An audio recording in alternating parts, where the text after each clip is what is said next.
Last lecture में हमने conjugate of matrix, transpose of matrix and conjugate transpose of matrix से related discussion किया था, उनकी डेफिनेशंस को डिस्कस किया था।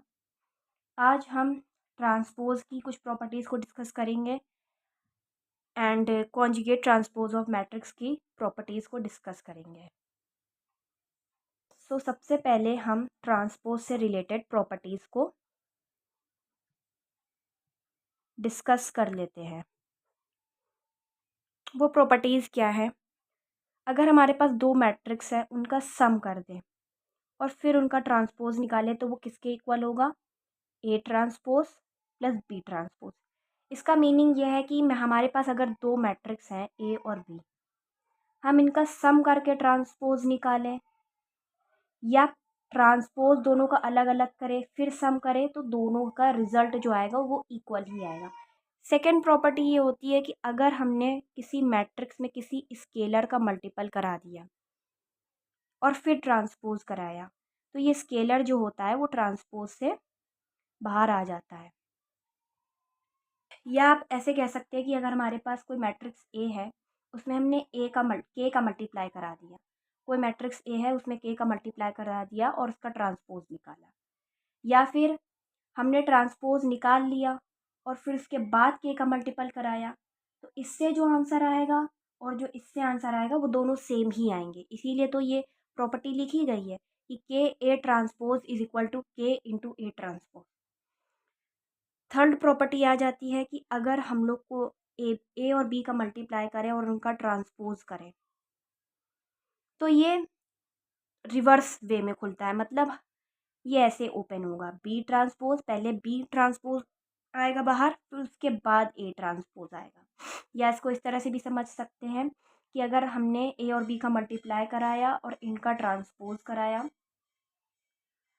या फिर हमने पहले बी ट्रांसपोज निकाला, ए ट्रांसपोज निकाला, फिर मल्टीप्लाई कराया, तो जो इससे आंसर आएगा इससे आंसर आएगा, दोनों सेम ही आएंगे। इसीलिए तो ये प्रॉपर्टीज़ बन गई। तो ए प्लस बी ट्रांसपोज क्या होता है? A transpose plus B transpose. K A whole transpose क्या होता है? K into A transpose. A B whole transpose क्या होता है? B transpose A transpose. Basically ये रिवर्स तरीके से खुलता है।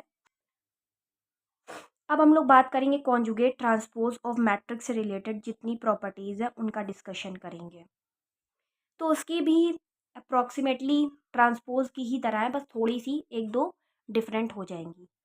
अगर ए प्लस बी स्टार करें, इसको हम लोग स्टार से डिनोट करते हैं, आप बबल से भी डिनोट कर सकते हैं, तो क्या आता है? ए स्टार प्लस बी स्टार, इसी की तरह है ना, बिल्कुल सेम।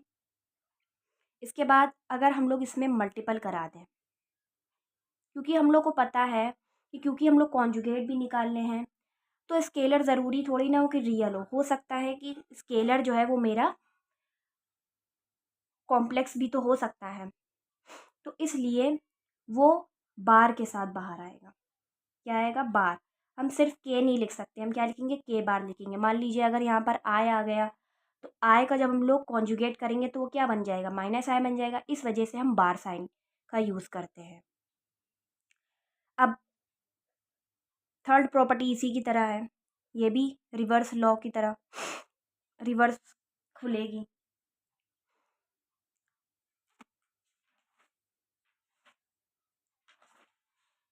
तो ये प्रॉपर्टीज़ ट्रांसपोज की थी, ये तीन प्रॉपर्टी किसकी थी? ट्रांसपोज की थी। और ये प्रॉपर्टी किसकी थी? कॉन्जुगेट ट्रांसपोज ऑफ मैट्रिक्स की।